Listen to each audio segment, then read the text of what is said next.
خوش آمدید لسنرز، آپ سب کیسے ہیں؟ امید کرتی ہوں کہ اچھے ہی ہوں گے۔ اور ناول شروع کرنے سے پہلے جو اسکرین پر ریڈ کلر کا بٹن نظر آ رہا ہے اسے پیار سے چھو کے دیکھیے، وہ آپ کو ایسے ہی پیاری پیاری انٹرسٹنگ سی ناول سننے میں ہیلپ کرے گا۔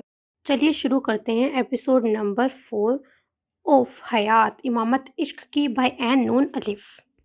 اماں کھانا کھا لیں، کب سے مسلح پہ بیٹھی ہیں؟ ایسا کیا ہوا ہے جو اتنی پریشان ہے؟ فائزہ بیگم اپنی ساس سے مخاطب ہوئی تھی جو نہ جانے کب سے دعا مانگ رہی تھی۔ رات کے 10 بج رہے تھے، ابھی تک انہوں نے کھانا نہیں کھایا تھا، حالانکہ ان کی اور حیات کی عادت تھی رات کا کھانا 8 بجے ہی کھا لیتی تھیں اور رات 10 بجے تک سو بھی جاتی تھیں۔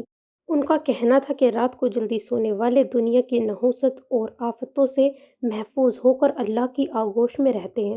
آج صبح سے میری حیات پریشان تھی بہو، بس اپنے بچوں کے لیے اللہ کو راضی کر رہی ہوں، ہمیشہ اپنی رحمت کا سایہ میں عافیت سے رہیں۔ اور کچھ حیات کے لیے بس کل تک کا صبر نہیں ہو رہا۔ کل آ جائے گی آپ کی لاڈلی، پھر خوب ملنا دونوں سہیلیاں۔ اب تک تو اس کے پاس بتانے کی کہانیاں جمع ہو گئی ہوں گی۔ فائزہ بیگم کی بات پر ان کے چہرے پر محبت بھری مسکراہٹ آئی تھی۔ اچھا مناہل سو گئی؟ ہاں اماں، بڑا بدلاؤ آ گیا ہے ہماری بچی میں، نمازوں کی ایسی حالت میں بھی پابندی کرنے لگی ہے، اور رابعہ آپا کیسی ہدایت پا رہی ہیں، ہر وقت استغفار کرتی رہتی ہیں اور مناہل پر کسی محنت کر رہی ہیں۔ ماشاء اللہ، اظہر بھی مسجد کے امام صاحب سے تجوید سیکھ رہا ہے اور نماز کی ماشاء اللہ پابندی کر رہا ہے۔ ہاں بچے، اللہ کے ہر کام میں مصلحت ہوتی ہے، بس اللہ پر یقین ہونا چاہیے۔ اماں دعا کیا کریں ہمارے اللہ پر یقین آپ جیسا ہو جائے، واقعی اللہ کے ہر کام میں بہتری ہوتی ہے۔ بے شک مناہل کی آزمائش میں اللہ نے کامیابی رکھی تھی جو وہ اللہ کے قریب ہو رہی ہے۔ بھلا کرے اللہ اس بچے کا جس کو اللہ نے ہماری بچی کی مدد کرنے کے لیے بھیجا۔ اماں احمد کو ابھی تک کچھ بھی نہیں پتا، کیا بتائیں گے اسے؟ فکر نہ کرو بہو، یہ مسئلہ بھی حل ہو جائے گا۔ اوہو اماں، یہ تو بتانا ہی بھول گئی، آپ کا دوسرا دوست بھی آ رہا ہے۔ ہاں بہو، تم تو بس ہمارے دوستوں سے جلتی رہو۔ اب کی بات پہ دونوں ساس بہو بے ساختہ ہنسی تھی۔ کیا بات ہے، بڑی چہکار ہو رہی ہے۔ فرحان صدیقی جو ابھی باہر سے سیدھا ماں اور بیوی کے پاس آئے تھے، بولنے کے ساتھ ہی سلام کرتے ماں کے پیار لینے کے لیے جھکے تھے، ساتھ بیوی کو بھی محبت بھری نظروں سے دیکھا تھا جو انہی کی طرف متوجہ تھی۔ بس اپنے بچوں کو یاد کر رہے ہیں، ہمیں بھی لے چلنا حیات کو لینے کے لیے۔ 2 گھنٹے کا لمبا سفر ہے اماں، آپ تھک جائیں گی، صبح ہی نکل جاؤں گا، کل اسکول کی تو چھٹی ہے، مگر دوپہر سے کہیں جانا ہے۔ اور پھر کھانا کھاتے ہوئے کتنی ہی دیر یہ لوگ اپنے بچوں کو یاد کر کے خوش ہوتے رہے تھے۔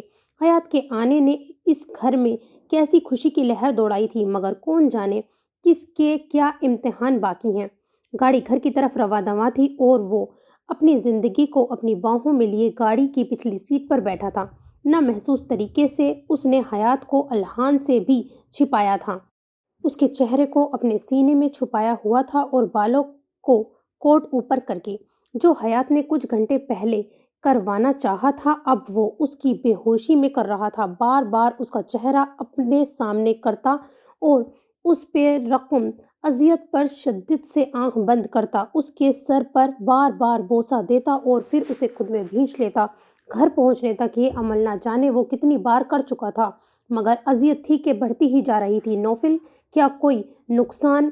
اس کی اذیت کو دیکھتا الحان سوال ادھورا چھوڑ گیا تھا جسے سمجھتا نوفل احمد ایک دم چلایا تھا، نو، اگر نقصان ہو جاتا نا تو نہ حیات رہتی نہ نوفل رہتا۔ اس کا کیا مطلب تھا؟ نہ وہ خود سمجھا تھا نہ مقابل، مگر اتنا ضرور سمجھا تھا کہ حیات کی عزت محفوظ تھی۔ یہ بات جان کر اس نے اللہ کا شکر ادا کیا تھا اور اپنے دوست کے لیے دعا کرنے لگا تھا جو اب بھی بہت اذیت میں تھا، اور اس کا دورانیہ کتنا تھا اللہ کے سوا کون جانتا تھا۔ ہاسپٹل چلتے ہیں نوفل۔ نو، گھر چلو، 2 ٹک انداز میں بولتا وہ پتہ نہیں اپنی بیوی کو اور کتنا چھپانا چاہ رہا تھا، اور ایس پی الحان اپنے بھائی جیسے دوست کی یہ دیوانگی دیکھتا حیران تھا۔ الحان پلٹ کر نہیں دیکھنا، جلدی جا کر گھر ان لوک کرو۔ وہ کیا کر رہا تھا اسے خود بھی خبر نہ تھی، وہ بس اپنی بیوی کو اب ہر بری نظر سے چھپانا چاہتا تھا۔ اور الحان، وہ تو بس آج اس کا ہر حکم ماننے جیسے فرض سمجھ چکا تھا۔ وہ حیات کو لے کر سیدھا اپنے روم میں آیا تھا अल्हान को डॉक्टर आयशा को बुलाने भेजा था। कल की भी उसे याद नहीं आई थी। उसे अपने किंग साइज बेड पर एहतियात से लिटाता वो हयात के रूम में जाकर उसकी एक कमीज लाया था और डिम लाइट ऑन करके उसका गाउन निकाल कर वो कमीज पहनाई थी और अपनी नज़रों से भी उसकी हिफाजत की थी। फिर लाइट ऑन करके उसके बालों को सुलझाकर एक बैंड से बांधा था। बाउल में पानी लेकर कॉटन से उसके चेहरे को साफ किया था और एक हल्की चादर से उसके पूरे वजूद को ढांपा था। और ये अमल उसने डॉक्टर आयशा के आने तक कर लिया था। एक पल को भी उसे खुद का एहसास नहीं था।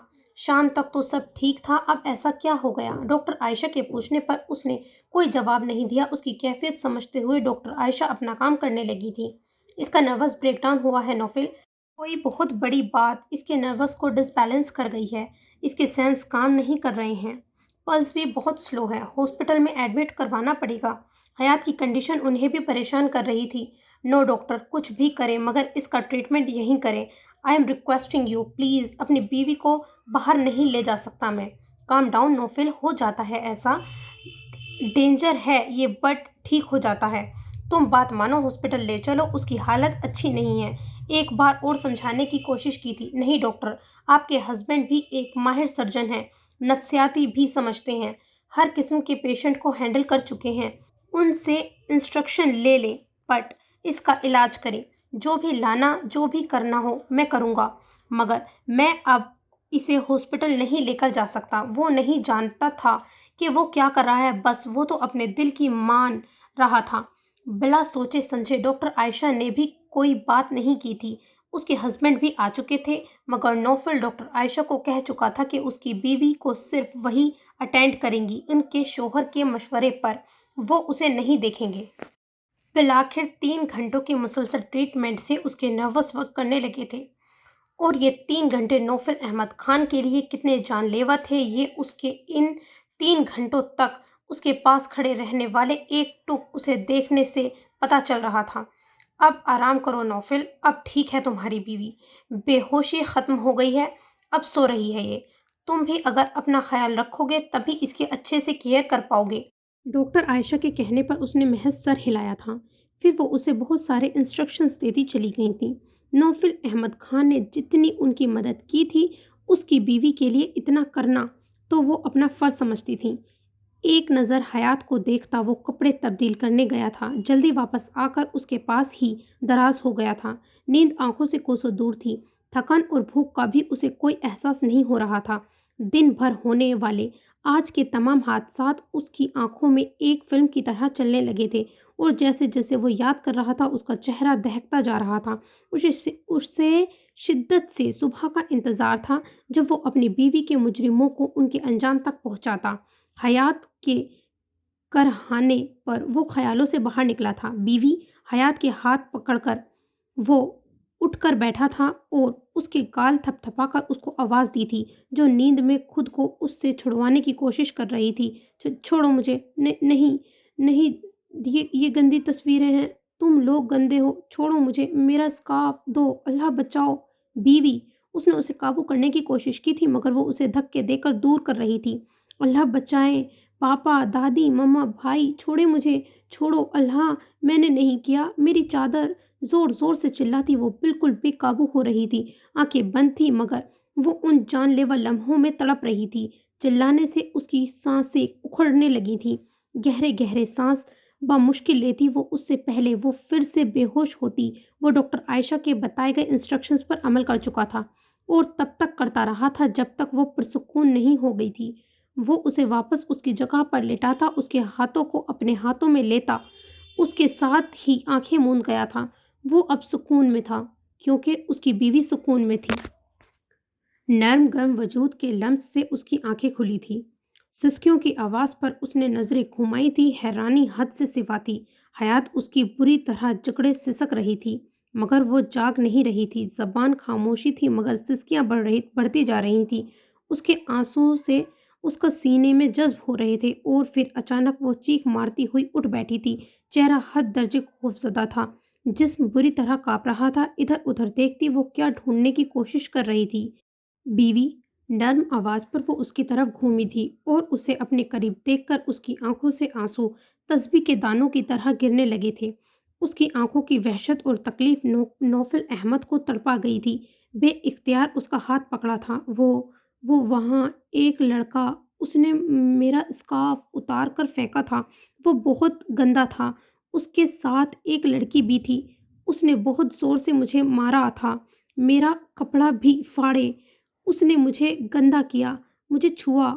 उसके बेरब्त अंदाज़ को समझता वो उसे खुद में समो चुका था और फिर हयात का बिलक-बिलक के रोना उसकी आँखें नम कर गया था, मगर उसने उसे खामोश नहीं करवाया था, बस उसको सहलाता, उसे अपने लम्स से तसल्ली देता रहा था। नहीं, मुझे नहीं देखना, मुझे नहीं देखना। उसके हिसार को तोड़कर वो उससे दूर हुई थी और खुद को उसकी नज़रों से छिपाने की कोशिश करने लगी थी। उसे उसके सामने फटे कपड़ों में होना याद आया था और बेड से उतर कर बाहर की तरफ भागी थी। उससे पहले कि दरवाज़ा खोलती नौफिल अहमद उसे काबू कर चुका था। छोड़े मुझे। उसके बाहों में मचलती खुद को छुड़ाने की भरपूर कोशिश कर रही थी, मगर उसका कमज़ोर वजूद नौफिल अहमद की मजबूत तवाना वजूद बस फड़फड़ा ही सकता था। सब ठीक है बीवी, कुछ नहीं हुआ। सब एक बुरा ख्वाब था, कोई हकीकत नहीं थी उसकी। तुम अपने घर में बिल्कुल सेफ हो। उसकी मजबूती से अपने हिसार में जकड़े वो उसके कान में सरगोशी कर रहा था, जिसका एहतजाज बढ़ता जा रहा था। कुछ ख्वाब नहीं था। उसने मुझसे बहुत गंदी गंदी बातें बोली। मेरे कपड़े, तस्वीरें, सब आपकी वजह से हुआ। उसने कहा था तेरा शौहर भी दूसरों की बीवियों के साथ जन्नत की सैर करता है, मैं तुम्हारे साथ करूँगा। वो मेरे फटे कपड़ों की वीडियो बनाकर आपको भेज रहा था। वो बहुत बुरा था आपकी वजह से। आप भी गंदे हैं, सब गंदे हैं। लड़की भी गंदी थी, अल्लाह माफ़ नहीं करेगा। छोड़े मुझे, नफ़रत है मुझे आपसे। मैंने कहा था मुझे नहीं जाना। आप मुझे गंदा कराने के लिए लेकर गए थे। मुझे आपके साथ नहीं रहना। छोड़े मुझे, मुझे पापा के पास जाना है। उसके इंकशाफ पर वो शिश्तर खड़ा रह गया था। कैसी कयामत से गुजर कर आई थी वो। उसकी वजह से, हाँ, वही वजह था उसकी इस हालत का। हयात के ज़ोर से चीखने की आवाज़ पर पूरे रूम में गूंज रही थी। दरवाज़ा साउंड प्रूफ नहीं होता तो उसकी करियां वज़ारी रूम के बाहर भी इसी शिद्दत से गूंजती। अल्हान भी घर में मौजूद था। उसने शुक्र किया था। मैं कह रहा हूँ ना बीवी, कुछ नहीं हुआ, ख्वाब था सब। भूल जाओ सब कुछ, बिल्कुल भूल जाओ। उसे अपने सामने करता, बाजुओं से पकड़ता, उसे झंझोड़कर गुस्से से बोला था और यही हयात को फिर से उसी जून में ले गया था। एक बार फिर वो होश व खरोश से बेगाना हो गई थी और इसी वक्त उसके रूम के दरवाजे पर दस्तक हुई थी। उसे बेड पर लिटाता था उसे बेड पर लिटाया था, फिर दरवाज़ा खोला था। डॉक्टर आयशा को देखकर वो पुरसुकून हुआ था और उन्हें मुख्तसर उसकी बाबत बता रहा था। परेशान मत हो, इस तरह करने से उसके सेंसेस एक्टिव हो रहे हैं।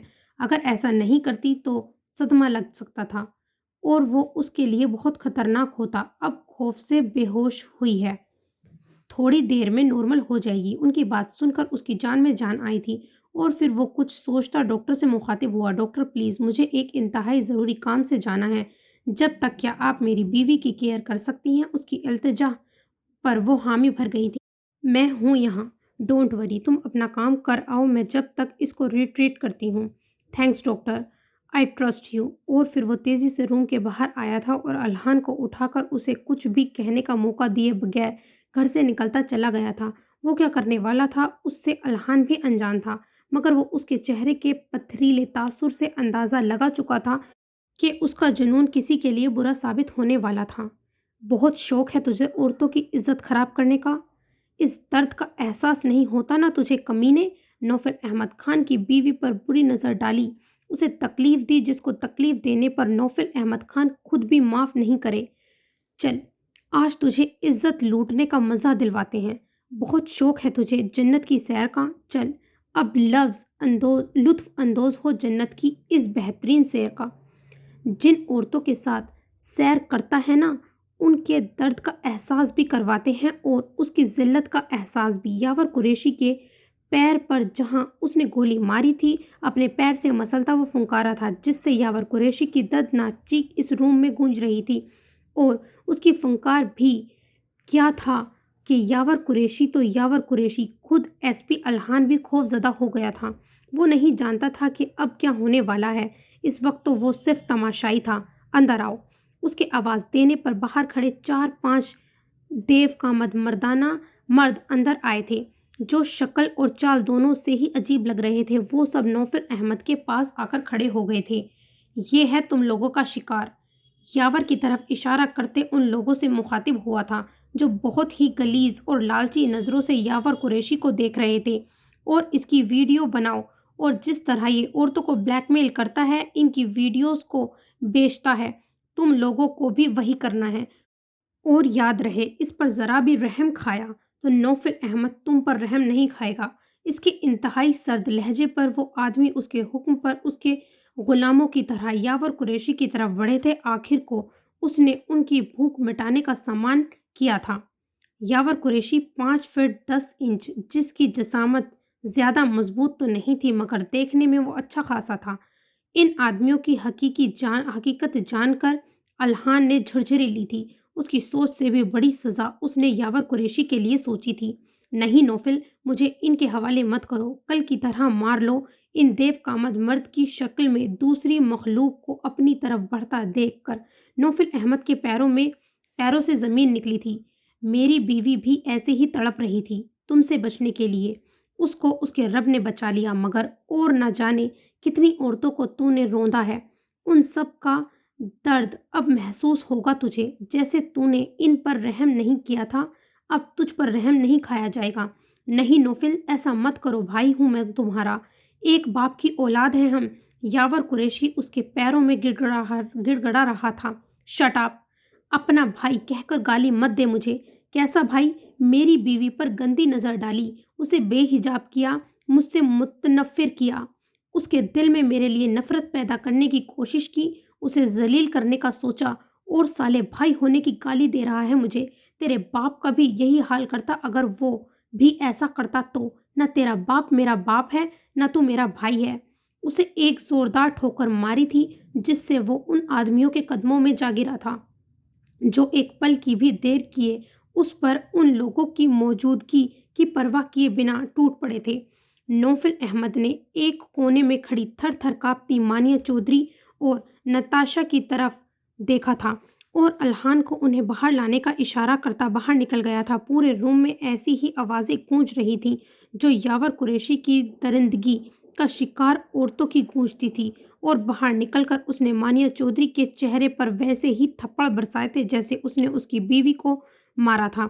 उसके मजबूत हाथों के थप्पड़ से मानिया चौधरी दर्द के एहसास से दोहरी हो गई थी। ये वो जलील औरतें हैं जो औरतों के नाम पर कलंक लगा रही हैं। सिर्फ एक हफ्ता इन्हें इनके जुर्म का एहसास करवाओ, जैसे ये बेकसूर औरतों के साथ करती हैं। खाना पीना कुछ नहीं। हिटलर नुमा लेडी कांस्टेबल के हवाले करता वो उन दोनों के लिए भी सज़ा तजवीज़ कर चुका था। और याद रहे, तुम लोगों को अपनी ड्यूटी ईमानदारी से करनी है। अब देखना है कि कितनी ईमानदार हो तुम लोग अपने मुल्क और अपनी नुस्वानियत से, अपने मुल्क की बेकसूर औरतों से, जो इन जैसी घटिया औरतों की वजह से जुल्म की भेंट चढ़ती हैं। इन दोनों लेडी कांस्टेबल को ललकारता वो अपने चेहरे पर रुमाल बांधता अपने घर की तरफ रवाना हो गया था। इसका काम हो चुका था। उसकी बीवी के मुजरिमों को उनके किए की सज़ा मिल गई थी। नौफिल, तुम इतने डेंजर हो यार। कैसी सज़ा मुतय्यन की है इन लोगों के लिए? वल्लाह मेरा दिल तो अभी तक खौफज़दा है। कब से खामोश तमाशाई बने अल्हान अब ज़बान खोली थी। अगर तुम पुलिस वाले ऐसे कुत्तों को इनके अंजाम तक खुद पहुंचाओ, इनके जुर्म की जैसी सज़ा इनको दो, तो आम आदमी कभी भी इनके मुजालिम की चक्की में ना पिसे। अच्छे लोगों को बुरा तुम लोग बनाते हो। ये दो कोड़ी के लुटेरे नहीं। मेरा ऐसी सज़ा देने का दिल तो साले पुलिस वालों को करता है, जिनकी कमीनगी की वजह से औरतें महफूज नहीं हैं, जो ऐसे रेपिस्ट लोगों को सह देते हैं। वो बोल नहीं रहा था, फुंकार रहा था। उसका लहजा पुलिस वालों की नफरत में आग बरसा रहा था। तुम मुझे भी ऐसा कह रहे हो क्या? एसपी अल्हान जानता था कि नौफिल अहमद गलत नहीं कह रहा। असल लुटेरे तो मुल्क की रखवाली करने वाले पुलिस की वर्दी में ये भेड़िए ही हैं। तुम्हारी ईमानदारी अपनी आंखों से ना देखी होती तो ये जुमला तुम्हारे लिए भी थे। जिस दिन तुम्हारी गद्दारी नजर आ गई, उस दिन तुम्हें गोली मैं खुद मारूंगा। क्यों डरा रहे हो यार? अब तो सुकून की सांस ले लो। दे चुके तुम भाभी की तकलीफ देने वालों को सज़ा। अल्हान के कहने पर उसे हयात का सुबह का तड़पता खौफ خوف زدہ وجود یاد آیا تھا، رونا بلکنا کیا یاد نہیں آیا تھا۔ اس کے پاس جلد سے جلد پہنچنے کی خواہش زور پکڑتی جا رہی تھی۔ وہ اسے خود میں سمو کر بتانا چاہتا تھا کہ اس کے مجرموں کو سزا دے آیا ہے۔ بے اختیاری میں سرزرد ہوئی اس کی بے خودی، بار بار حیات کے سوجے گالوں کو چومنا جیسے اس کے درد کو کم کرنے کی کوشش میں تھا، اس کے سر پر بوسے دیتے رہنا اور اس کی رکتی سانسوں کو جوڑنے والا دیر تک کیا گیا عمل، روتی بلکتی حیات کو اپنی باہوں میں سمیٹنا، گاڑی میں اس کے بے ہوش وجود کو بچوں کی طرح اپنی گود میں سنبھالے رکھنا، سارے منظر ایک فلم کی طرح اس کی آنکھوں کے سامنے چلنے لگے تھے۔ اس کے احساس اس کے لمس سے سرشار ہوتا، وہ سیٹ کی بیک سے سر لگا گیا تھا۔ اور الحان اس کے چہرے پہ آئے سکون کو دیکھ کر خود بھی پرسکون ہو رہا تھا۔ وہ جانتا تھا نوفل احمد نے کل سے اب تک پانی کا ایک قطرہ بھی منہ میں نہیں ڈالا۔ اپنی تھکن، بھوک، پیاس سے بے پرواہ وہ بس اپنی بیوی کے لیے پاگل ہو رہا تھا۔ اس کی اس دیوانگی پر اسے رشک آیا تھا جس میں انتہا سے زیادہ وہ پاکیزگی دیکھ رہا تھا۔ رات اپنی بیوی کو اس سے بھی چھپانا اس سے منفی نہیں رہا تھا۔ رات کی پارٹی سے اچانک اس کے غائب ہونے سے جو نقصانات ہوا اسے اس کی بھی پرواہ نہیں تھی، نہ اسے اپنی فلم کی پرواہ تھی نہ لوگوں کی۔ وہ ساری دنیا کو بھولے بس اپنی بیوی کی فکر میں ہلکان ہو رہا تھا۔ عشق کی اس حد سے تو وہ خود بھی ابھی تک انجان تھا۔ وہ پہلے بھی کسی کی پرواہ نہیں کرتا تھا اور اب تو معاملہ اس کی بیوی کا تھا، تو پھر دنیا اس کے لیے کس کھاتے میں آتی ہے؟ وہ سرشار سا اپنی بیوی سے ملنے کی چاہ میں تیزی سے اپنے گھر کی طرف بڑھ رہا تھا۔ لفٹ کھلتے ہی وہ الحان کی پرواہ کیے بنا گھر میں داخل ہوا تھا۔ 2 گھنٹے بعد واپس آیا تھا وہ، جہاں ایک اور تکلیف دہ خبر اس کی منتظر تھی۔ ابھی اس کے امتحان پورے نہیں ہوئے تھے، ابھی تو اسے اور بہت کچھ سہنا تھا۔ ڈاکٹر عائشہ کی پریشان شکل اور ان کا مسلسل رونا، وہ کسی انہونی کے خیال سے ان سے بنا کچھ پوچھے اپنے روم میں داخل ہو گیا تھا، جہاں خالی کمرہ اس کا منہ چڑھا رہا تھا۔ اس نے واش روم، بالکنی، ٹیرس، یہاں تک کہ وہ اس کو اپنے مخصوص انداز میں زور زور سے پکارتا پورے گھر میں ڈھونڈ رہا تھا، مگر ابھی تک وہ ڈاکٹر عائشہ سے پوچھنے کی ہمت نہیں کر پایا تھا۔ وہ دونوں اسے دیوانوں کی طرح پورے گھر میں چکراتے ہوئے دیکھ رہے تھے۔ نوفل، ڈاکٹر عائشہ کو پتا ہوگا بھابھی کہاں ہیں، تم ان سے کیوں نہیں پوچھ رہے ہو؟ ایس پی الحان نے اسے پکڑ کر جھنجھوڑا تھا۔ وہ یہی ہیں، بس مجھ سے ناراض ہے اسی لیے میرے سامنے نہیں آ رہی۔ وہ ان سے پوچھ کر اپنے بدترین خیال کو سچ ہوتے نہیں دیکھ سکتا تھا۔ اسے حیات کی ضرورت تھی، بے تحاشا اور بے حساب۔ وہ اسے ہر حال میں چاہیے تھی۔ بیوی ایک بار اور پکارا تھا۔ وہ اسے ڈھونڈنے کے ارادے سے بڑھا تھا جب ڈاکٹر عائشہ اس کے سامنے آ کر اس کا راستہ روک گئی تھی۔ حیات یہاں نہیں ہے نوفل، اس کے بابا اسے 1 گھنٹے پہلے لے کر جا چکے ہیں۔ اس کے بدترین خیال کی تصدیق ہو گئی تھی اور وہ چلی گئی۔ اسے اپنی آواز بھی اجنبی لگی تھی۔ اسے نہیں پتا وہ بے ہوش تھی اور وہ اسے ایسے ہی لے گئے۔ میں نے بہت روکنے کی کوشش کی، تمہارا انتظار کرنے کا کہا۔ انہوں نے کہا ہے اب حیات سے تمہارا کوئی تعلق نہیں ہے، وہ جلدی طلاق کے کاغذات بھیجیں گے تمہیں۔ اگر تم نہیں مانے تو پھر وہ اپنی بیٹی پر ہوئے ظلم کے لیے تم پر کیس کر دیں گے۔ انہوں نے اس کی طرف دیکھا تھا جس کے چہرے کی کچھ دیر پہلے کی سرشاری اب وحشت ناک سنجیدگی میں بدل گئی تھی۔ ایک ہی نقطے پر اس کی سرد نگاہیں جمی ہوئی تھیں۔ اس کا چہرہ اب غصے سے سرخ ہو رہا تھا۔ الحان ایک بار پھر سے خاموش تماشائی بنا سب سمجھنے کی کوشش کر رہا تھا۔ انہوں نے ایسا کیوں کہا نوفل؟ تم نے ایسا کیا کیا کہ وہ تم سے اس درجے متنفر ہیں کہ انہیں لگا حیات کی یہ حالت تمہاری وجہ سے ہے؟ ڈاکٹر عائشہ سے سوال پر اس نے بے تاثر نظروں سے انہیں دیکھا، پھر کچھ بھی بولے بغیر اپنے روم میں بند ہو گیا۔ الحان، کیا نوفل کو کبھی کوئی خوشی نصیب نہیں ہوگی؟ کیا یہ ایسے زندگی بھر دنیا سے بیزار ہو کر گزار دے گا؟ ان کے لہجے میں نوفل کے لیے محبت اور فکر مند دونوں تھی۔ کچھ تو غلط ہوا تھا جو یہ حالات تھے، جو بھی تھا، مگر پھر بھی وہ اس کے لیے فکر مند تھی۔ میں بھی آپ کی طرح ہی مسٹری سے انجان ہوں، آپ فکر نہ کریں، میں کوشش کرتا ہوں، ڈاکٹر عائشہ کو تسلی دیتا وہ نوفل کے اندرونی کیفیت سے پریشان اسی کے بارے میں سوچ رہا تھا۔ وہ جانتا تھا اب تک उसके रूम की हालत बिगड़ चुकी होगी और वो अपने दर्द में कितने घंटे बसर करेगा वो भी नहीं जानता था। इतना तो पक्का उसे भी पता था कि वो कुछ भी कर ले, नौफिल अहमद दरवाज़ा नहीं खोलने वाला। और उस पूरे घर में उसका वाहिद रूम था जिसकी कोई डुप्लीकेट चाबी नहीं थी। मुझे पता है तारीख को डेट कहते हैं। हनीमून कहाँ है? देखना अल्लाह आपको सज़ा देगा। टेबल की तरह मुझे भी गिराने वाले थे ना आप। वो तो मैं आपकी गोद में ही गिर गई। सब गंदे हैं। आप भी बहुत गंदे हैं। उस उसने मुझे छुआ, गंदा किया। मुझे नहीं देखना। मैं आपके साथ नहीं रहूंगी। बात भी नहीं करूंगी। कितनी आवाज़ें उसकी गिर्द गूंज रही थी। 15 दिन पहले जिस लड़की का ना कोई वजूद, ना कोई पहचान, ना कोई एहसास उसकी ज़िंदगी में था, 15 दिन में ही वो लड़की उसे अपनी मासूमियत, अपनी बातों, अपनी नाराज़गी से अपना दीवाना कर गई थी। क्या कोई इतने कम वक्त में किसी को इतना दीवाना कर सकता है?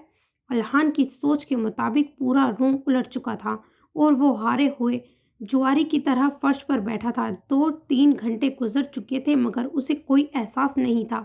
बीवी थक कर उसे पुकारा था और फिर सर बेड के किनारे पर टिका दिया था। शिद्दत कर्ब से आंखें मींची थी और कितने ही आंसू उसके बालों में जज्ब हो गए थे। जिस घर में उसके आने की खुशी में उसकी पसंद के पकवान बन रहे थे, जिसकी आमद की खुशी हर एक को खुश कर रही थी, अब वहाँ ऐसा होलनाक सन्नाटा था, गोया कोई जी रूह मौजूद ही ना हो। किसी में भी तो जिंदगी का एहसास नहीं जाग रहा था। वो अभी भी बेहोश थी। सब घर वाले उसके गिर्द ऐसे बैठे थे जैसे अगर उठे तो कोई अनहोनी न हो जाए। और उसकी दोस्त, उसकी दादी तस्बीह पढ़ती न जाने क्या क्या पढ़कर फूंक रही थी और आंखों से आंसू लड़ियों की सूरत बह रहे थे। किसी बहुत मायूस एहसास से वो धीरे धीरे आंखें खोल रही थी। अपने बहुत करीब झुकी अपनी दादी को बिना पलके झपकाए देख रही थी। गोया हकीकत है या ख्वाब। चारों तरफ नजर घुमाई थी। उसके पापा उसकी बाईं तरफ बैठे कुछ पढ़ रहे थे। उसकी माँ उसका हाथ सहला रही थी। राबिया फुप्पो भी उनके पास बैठी थी। उसका भाई उसके पैर पर कुछ मल रहा था। उसकी दादी उस पर झुकी कुछ पढ़कर फूंक रही थी। एक हाथ उसके सर पर था और फिर उसे एक पल लगा था ये समझने में कि वो अपने घर अपनों के दरमियान है, अपनों की दुआओं के हिसार में है। और फिर अपनी दादी के गले लगकर जो रोई थी तो सबको रुला गई थी। हर कोई उससे लिपटा लिपटा कर रो रहा था। जहां उसके होश में आने की खुशी थी वहीं उसकी हालत सबका दिल चीर गई थी। और वो दादी से लिपटी खुद पर बीतने वाली दास्तां सुना रही थी। सब पेश मंजर में चले गए थे। याद था तो इतना कि उसकी दादी, उसकी बेहतरीन दोस्त उसके पास है। इतना कुछ हो गया। कोई हमारी गुड़िया से ज़बरदस्ती गन पॉइंट पर निकाह करके ले गया। उसका ऐसा हाल कर दिया जैसे हमने तेज निगाह से देखा तक नहीं। और मुझे किसी ने बताना भी ज़रूरी नहीं समझा। और अगर मैं सरप्राइज़ देने के चक्कर में आज भी ना आता तो किसी ने मुझे नहीं बताना था। छोड़ूंगा नहीं मैं इस नौफिल अहमद खान को, ना उस बदबख्त को। अहमद जिसकी हयात में जान बसती थी बुरी तरह आग बबूला हो रहा था। जज्बात पर काबू रखो अहमद, मामले को समझने दो, फिर सोचेंगे कि क्या करना है। कुछ मामला नहीं समझना अम्मा। मैं अपनी बहन, अपनी बच्ची को इस दलदल में नहीं जाने दूंगा। तब तो कुछ नहीं कर पाया था मगर अब और नहीं। फरहान सिद्दीकी ने भी अहमद का साथ दिया था। हयात मेरी बच्ची दादी के चीखने पर सब उसकी तरफ मुतवज्जह हुए थे, जो गहरे गहरे सांस ले रही थी और फिर खुद को छुपाने की कोशिश करने लगी थी। उसे अपनी बेहिजाबी याद आई थी जो वो सबको चाह कर भी ना बता पा रही थी। वो सब बता चुकी थी मगर यावर कुरैशी का उसका लिबास फाड़ना और उस हाल में नौफिल का देखना, उसे लगा था वो सब के सामने बरहना है और ये चीज़ उसका जहन कबूल नहीं कर पा रहा था। उसकी हालत देखते हुए दादी ने सबको बाहर भेज दिया था। शायद वो अकेले में उससे कुछ पूछना चाह रही थी। सब आंसू पोंछते बाहर चले गए थे। हयात मेरी बच्ची, मेरी तरफ देखो। जबरदस्ती उसका रुख अपनी तरफ मोड़ने की कोशिश की थी। नहीं, मुझे नहीं देखना, मुझे किसी के सामने नहीं आना, सब जाएं। वो खुद को पूरी तरह चादर में छुपाती वो उनसे रुख मोड़ गई थी। और दादी तो शिशदर सी उसकी हालत देख रही थी। اے اللہ، میں تیرے کسی فیصلے سے نا امید نہیں ہوئی، ابھی بھی نہیں ہوں۔ اے اللہ، تیری مصلحت کیا ہے ہم نہیں جانتے، بس یہ تکلیف بڑا درد دے رہی ہے۔ اے اللہ، تیرے صابر اور شاکر بندوں میں کر دے۔ اے اللہ، 2 دن سے میری بچی ہر ایک کے سامنے آنے سے خوف زدہ ہے، مگر تیرے سامنے اس نے جھکنے میں کوئی کمی نہیں کی۔ تو اس کی حالت جانتا ہے، مولا اس کی مدد کر، اسے سکون دے، اس کے حق میں اپنی رضا کے فیصلے اتار دے۔ اس کے ماں باپ، بھائی بہن سب اس کی حالت سے پریشان ہیں، اپنی بچی کی تکلیف نے انہوں نے جذباتی بنا دیا ہے۔ اے اللہ، تو ہمارے کسی غلط فیصلے کو لینے سے پہلے اپنا فیصلہ اتار دے۔ اے اللہ، تیرے بندے کم عقل ہیں، جذباتی ہیں، محبت میں غلط قدم بھی اٹھا لیتے ہیں۔ تو ہمارے قدموں، ہمارے فیصلوں کو اپنی رضا کی جانب موڑ دے۔ تو معصوم سے بہت محبت کرتا ہے، اور تو جانتا ہے میری بچی بہت معصوم ہے۔ بچپن میں نے اس سے کہا تھا کہ نامحرم کو چھونے سے گندے ہو جاتے ہیں، اور یہ چیز وہ آج تک نہیں بھولی۔ اسے لگتا ہے وہ گندی ہو گئی ہے، اسے ایک غلیظ مرد نے گندے طریقے سے چھوا ہے۔ اے اللہ، پاک ذات ہے تیری، پاک کر دے اسے۔ تو اس پر رحم کر، اس کی مدد کر، اس کے لیے عافیت کا فیصلہ کر دے۔ وہ انسانوں سے خوف زدہ ہو رہی ہے، تو اس کا رب ہے جس سے وہ خوف زدہ نہیں ہے، وہ اسے تیرے سامنے میں نے سجدے میں روتے ہوئے دیکھا ہے۔ تو اسے تنہا نہ چھوڑ، اس کو اس کی تکلیف سے نکال دے۔ تہجد میں سجدے میں گری وہ اللہ سے فریاد کنا تھیں، اور وہ جانتی تھیں سب اپنے کمروں میں اللہ کے سامنے جھکے ہوئے ہوں گے۔ حیات ان کی زندگی کا وہ محور تھی جو انہیں سب کو ایک جگہ ملا دیتی تھی، یہاں تک کہ وہ لوگ اللہ سے بھی اور قریب ہو جاتے تھے۔ تو پھر اللہ اپنے ایسے بندوں کی فریاد کیسے رد کرے گا؟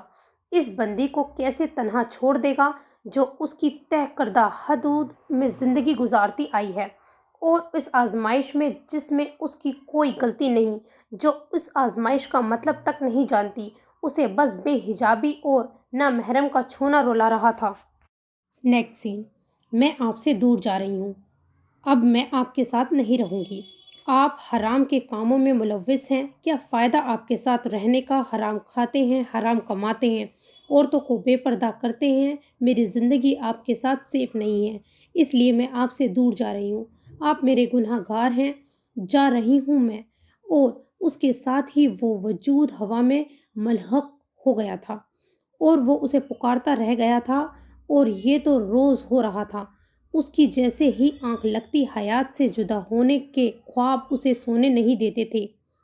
ٹریک سوٹ میں ملوث، پسینے سے شرابور، وہ صوفے پر ٹانگ جمائے بیٹھا تھا، ہر طرف سے بے نیاز۔ 5 دن سے اس کی وہی روٹین تھی، کئی گھنٹوں تک بھاگتا رہتا۔ پنچنگ سے ہاتھ زخمی ہو گئے تھے۔ کھانا الحان نے زبردستی کھلایا تھا جو وہ برائے نام کھاتا، ایک لفظ بھی اس کے منہ سے نہیں نکلا تھا۔ خاموشی کا ایسا قفل لگا تھا جو کھلنے کا نام ہی نہیں لے رہا تھا، مگر پھر بھی الحان نے اسے تنہا نہیں چھوڑا تھا۔ وہ خود ہی باتیں کرتا، اسے بولنے پر اکساتا رہتا۔ 5 دن میں ہی اسے لگنے لگا تھا وہ کسی بت کے ساتھ رہ رہا ہے۔ 5 دن سے وہ مکمل طور پر دنیا سے کٹ گیا تھا۔ ڈائریکٹرز کے فون پہ فون آ رہے تھے، مگر اسے کوئی فرق نہیں پڑ رہا تھا۔ کیا اسے اپنی بیوی کے جانے کا ایسا صدمہ عشق کی علامت نہیں تھا؟ نوفل، چلو ناشتہ کر لو، اسے ہاتھ پکڑ کے اٹھایا تھا۔ وہ خاموشی سے اٹھ کر ڈائننگ ٹیبل پر آ گیا تھا۔ 11 بج رہے تھے، اس وقت کا کوئی احساس ہی نہیں رہا تھا۔ کب تک ایسے رہو گے؟ جا کر لے آؤ بھابھی کو، حق رکھتے ہو انہیں زبردستی لانے کا بھی۔ اور زبردستی کے نام پہ اسے اپنے نکاح کا دن یاد آیا تھا، کیسے وہ زبردستی گن پوائنٹ پر اسے اپنی زندگی میں لایا تھا، اور پھر وقت اسے اس کی زندگی ہی بنا گیا تھا۔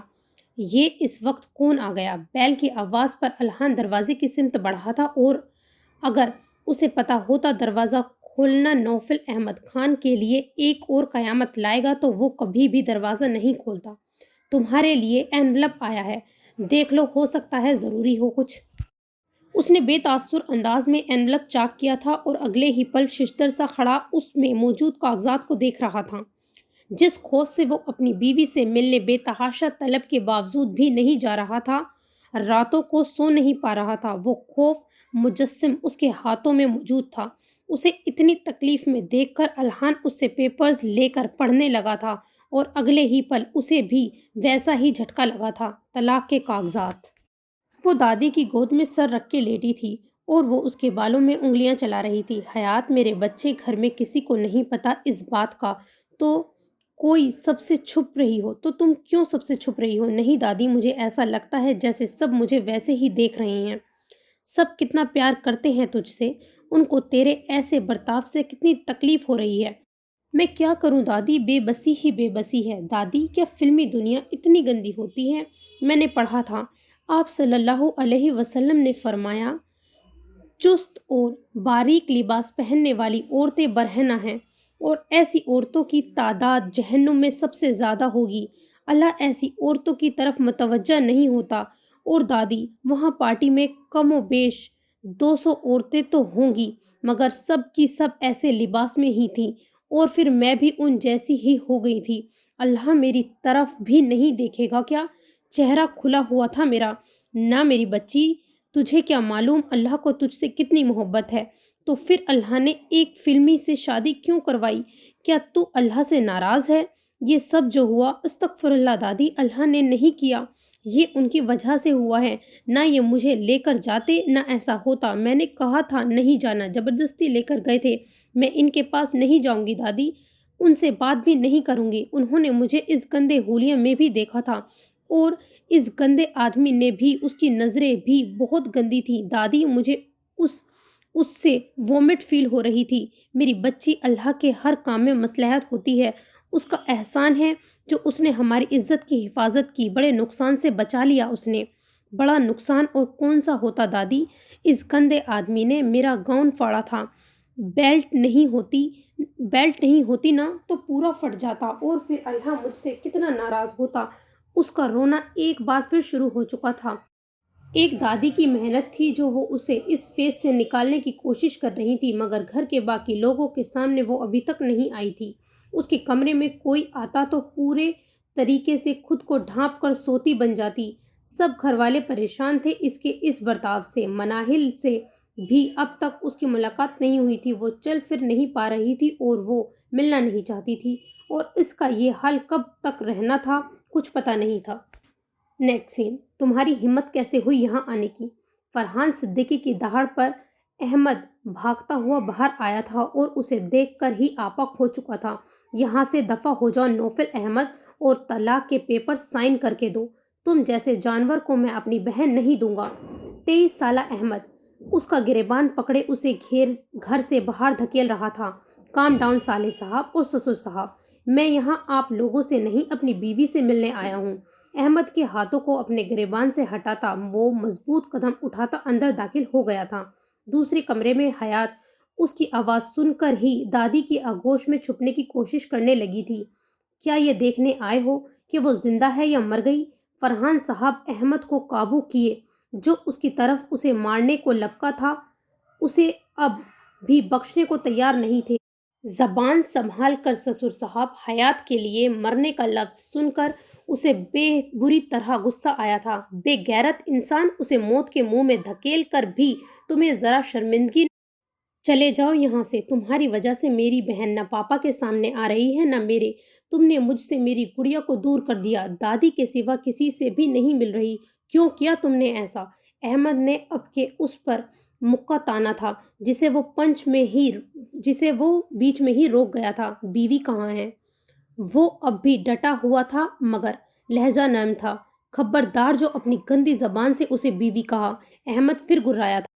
बहन बेटी के लिए वो जिस तरह उससे पेश आ रहे थे वो उनकी मोहब्बत का अंदाजा लगा रहा था और उसे उनके इस बर्ताव पर गुस्सा नहीं आ रहा था, बल्कि वो फक्र कर रहा था कि उसकी बीवी ऐसी ही है कि उससे मोहब्बत नहीं इश्क होता है, वरना बाप भाई तो माशरात की फिक्र में अपनी बेटियों को जालिमों के हवाले कर देते हैं और ये लोग महज अपनी बेटी की ज़रा सी तकलीफ पर उसे इसके हवाले करने को तैयार नहीं थे, बल्कि तलाक के लिए जोर दे रहे थे।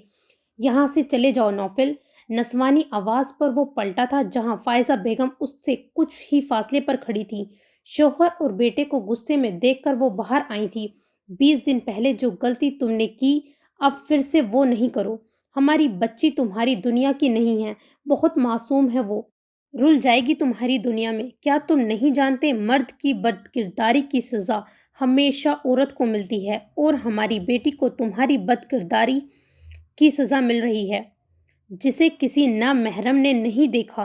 तुम्हारी वजह से एक गलीज मर्द उसकी इज्जत उतारने के दर पे था। तुम्हारा बदला वो हमारी बच्ची से ले रहा था क्योंकि वो तुम्हारी बीवी थी। सिर्फ गैर मर्द के छूने ने उसकी ऐसी हालत कर दी, आगे तुम्हारे गुनाहों की वजह से वो मर जाएगी। छोड़ दो हमारी बच्ची का पीछा, और जिस मनाल के गुस्से में तुमने ये किया था वो भी तुम्हारी वजह से मौत के मुंह से निकल कर आई है। हमारी दोनों बेटियों को तुमने मारने में कोई कसर नहीं छोड़ी। तुम चले जाओ, हमारी बच्ची को आज़ाद करके जीने दो उसे। जो उसके साथ होते होते रह गया है उसकी तो उसे समझ भी नहीं है। उनके अपने सामने जुड़े हाथ को देखकर उसने अपनी आंखें जोर से बंद कर ली थी। कितना तकलीफ दे था ये सुनना कि उसकी बदकिरदारी उसकी बीवी को दागदार कर रही है। क्या वो वाकई बदकिरदार है? मगर कैसे? ठीक है, जो आप लोग कहेंगे वो करूँगा, मगर इससे पहले मैं बीवी से मिलना चाहता हूँ। उसकी फिर से इसी गर्दान पर अहमद उसकी तरफ बढ़ा था जिसे फ़ाइज़ा बेगम ने रोक दिया था। क्या तुम फिर से उसे धमकाओगे? नहीं। ठीक है, वो सामने वाला कमरा है, मगर तुम उससे अकेले में नहीं मिलोगे। उसकी दादी उसके साथ हैं, उन्हीं के सामने बात करना जो भी है। हम तुम पर यकीन नहीं करते। फ़ाइज़ा बेगम की बात पर उसने महज सर हिलाने पर इक्तफ़ा किया था और हयात के रूम की तरफ बढ़ गया था। दस्तक देकर वो अंदर आया था। हयात उसे देखकर चादर में पूरी तरह खुद को छुपा चुकी थी। दादी, उनसे कहें जाएं, जाएं यहाँ से, मुझे इनसे बात नहीं करनी। इनसे कहें मुझे ना देखें। 5 दिन बाद भी उसकी आवाज़ में वही खौफ, वही तकलीफ़ महसूस करके उसके दिल में भी दर्द की चुभन हुई थी। सब की तरह दादी ने उससे मुंह नहीं मोड़ा था। वो उन्हें सलाम करता हयात को देखने लगा था, जो चादर में छुपी उसकी निगाहों से ओझल थी।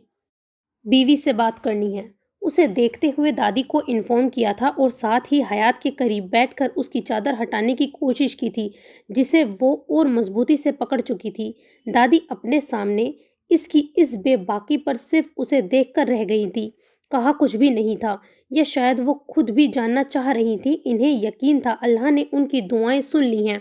यकीना उनका रब फैसला उतार चुका है। जब भी उनका दिल उसकी आमद पर मुतमईन था। बीवी, उसकी आवाज़ में तड़प महसूस करके उन्होंने एक गहरी नज़र उस पर डाली थी। नहीं, मुझे नहीं देखना। दादी, इनसे कहें मुझे नहीं देखना, मुझे नहीं। दादी, ये अच्छे नहीं हैं। इस गंदे आदमी ने कहा था ये औरतों के साथ जन्नत की सैर करते हैं। जैसे वो मुझे पकड़ रहा था ये भी ऐसे ही करते हैं। और बहुत गंदी तस्वीरें दिखाई थी इनकी। इनका किरदार अच्छा नहीं है। दादी, इनसे बचा लें मुझे।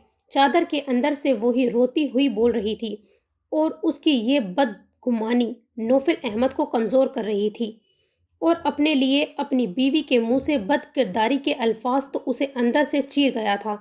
और दादी एक और इंकशाफ पर शिश्तर थी। ये बात तो हयात ने उन्हें नहीं बताई थी, तो क्या वो वाकई गलत इंसान था? मैं बदकिरदार नहीं हूँ बीवी। एक झटके से हयात के ऊपर से चादर खींचता वो जोर से चिल्लाया था। उसकी तेज आवाज सुनकर बाकी लोग भी कमरे में दाखिल हो गए थे, और हयात तो उसके गुस्से देखकर सहम गई थी और नामहसूस अंदाज में दादी के करीब हो गई थी। नहीं हूं मैं बदकिरदार। मैं जानता हूँ मेरी वजह से तुम्हें बेहिजाब होना पड़ा, मगर वो मेरे किरदार की वजह से नहीं था, वो मेरी दुश्मनी में था। अब के उसका लहजा हारा हुआ था। फरहान सिद्दीकी और अहमद जो उसकी तरफ बढ़ रहे थे, दादी के मना करने पर रुक गए थे। कैसी दुश्मनी? अब शायद वक्त था हकीकत जानने का, या फिर फैसले की घड़ी आन पहुंची थी। दादी के पूछने पर उसने एक बार फिर शिद्दत कब्ज से आंखें बंद की थीं। जिस हकीकत को वो सोचना भी नहीं चाहता था, उसे वो हकीकत बतानी थी, अपनी बीवी के लिए, उसकी बदगुमानी दूर करने के लिए। ये पार्ट यहीं पर एंड होता है। इंशाल्लाह नेक्स्ट पार्ट में मिलते हैं। तब तक अपना अपनी फैमिली का बहुत ध्यान रखिए। अल्लाह हाफिज़।